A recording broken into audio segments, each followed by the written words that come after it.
you're wondering, but what if postpartum depression lasts longer than you expected? If you've been feeling stuck and starting to fear this might not go away anytime soon, what does that mean for your healing? In this episode, we're breaking down the honest truth about how long postpartum depression can last and 5 practical things you can start implementing today to support your mind, body, and recovery right where you are. Do you want practical steps to rein in the overwhelm and start feeling like yourself again, but struggle with feeling hopeless, unsupported, and misunderstood?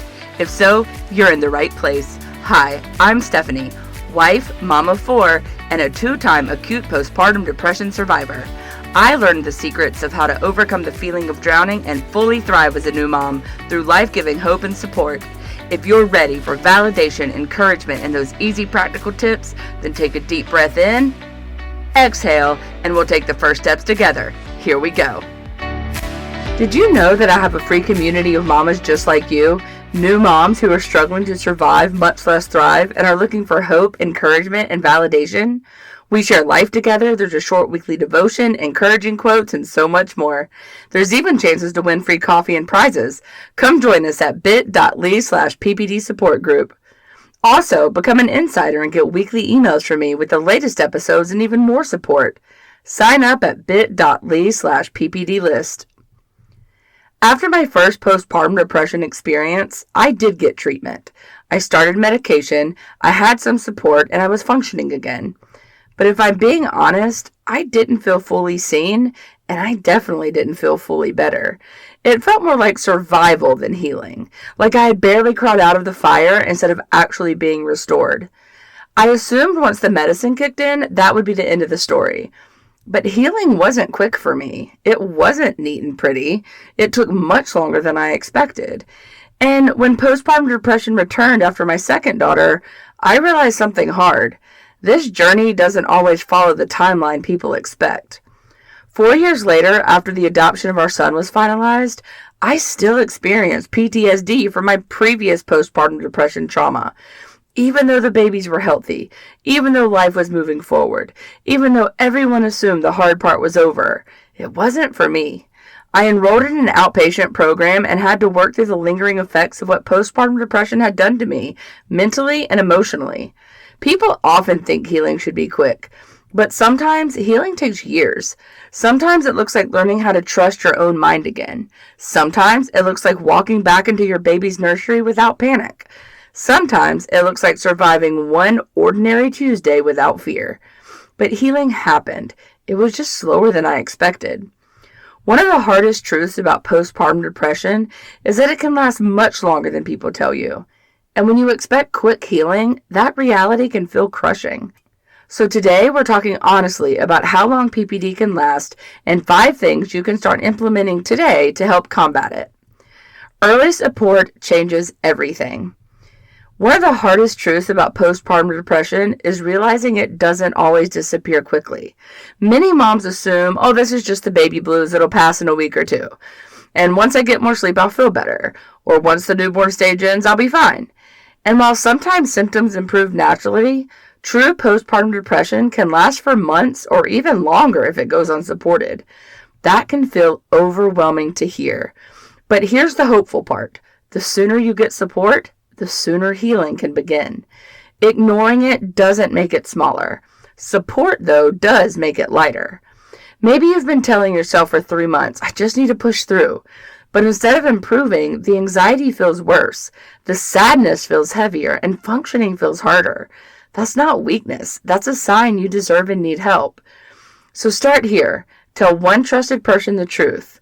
Not, I'm just tired, not I'm fine, but the real honest-to-God truth. I've been struggling and I need support.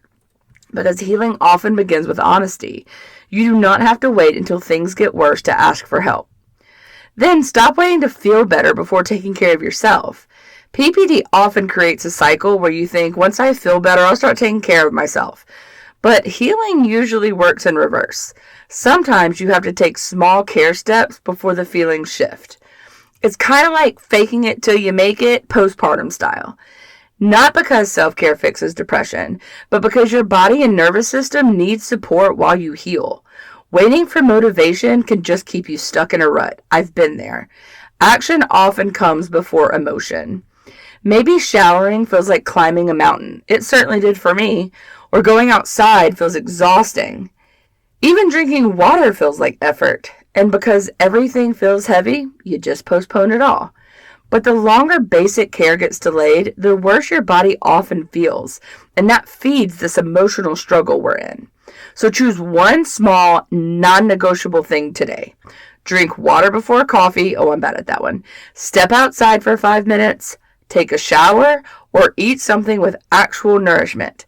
Not all of those things, just one thing. Tiny care is still care, and tiny steps build momentum. Then protect your nervous system, not just your schedule. A lot of moms focus on managing tasks, but postpartum depression often requires managing your nervous system first. Because when your body is constantly in stress mode, everything feels harder. You may notice that you're feeling overstimulated quickly. You're snapping over small things, you have a constant sense of urgency, and you have trouble relaxing even when your baby sleeps. This isn't laziness, mama. It's nervous system overload. So maybe the dishwasher is running, the baby is crying, your phone is buzzing, and suddenly you literally feel like you might explode, just jump out of your skin. Nothing huge happened, but your body feels like it's in survival mode. That's not me being dramatic. That's our bodies in dysregulation. Ask yourself, what helps my body feel safe right now? Maybe it's silence. Maybe it's fresh air, a slow walk, deep breathing, or turning that dang phone off for 20 minutes. Regulation is not optional in healing. It is foundational. Let go of pressure to do motherhood right. One reason PPD lasts longer is because so many moms are silently drowning under unrealistic expectations. You think you should love every moment, keep the house together, bounce back quickly, breastfeed perfectly, and never need help.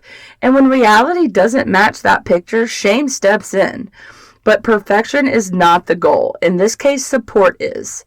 Maybe you feel guilty for using formula. I did. In fact, this was a huge trigger for me, or for needing childcare help, or for ordering takeout yet again, or for not loving every single second of the newborn stage.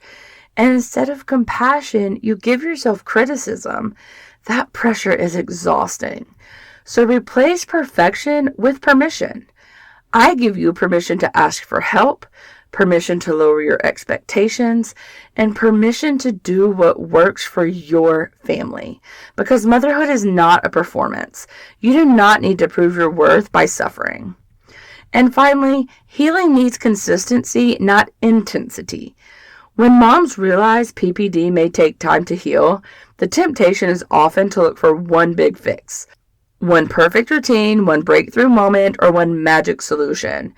But healing usually comes through consistency, which is just small things repeated, support repeated, rest repeated, setting boundaries repeated, therapy repeated, and medication, if needed, repeated. Healing is often ordinary before it feels transformational.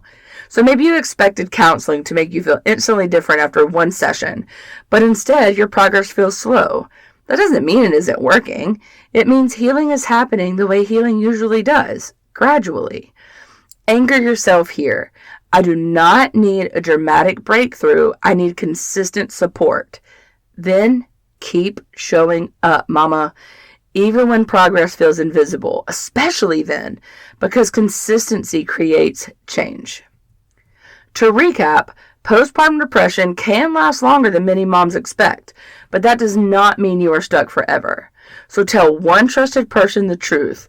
Choose one small act of self-care today. Protect your nervous system, not just your to-do list.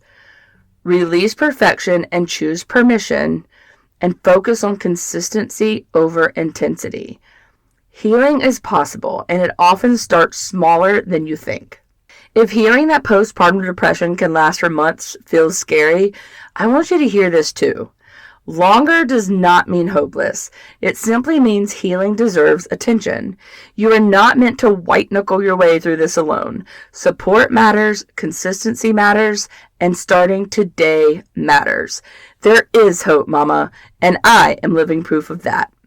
If this episode is triggering for you and you feel you need additional help to process your thoughts or feelings, please call or text the Postpartum Support International hotline at 1-800-944-4773 or visit them online at postpartum.net.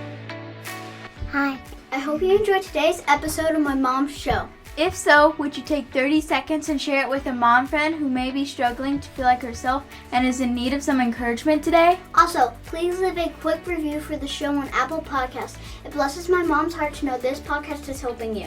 Okay, time to go change a diaper and do the school run. I'll meet you back in a few days for another episode. Take care.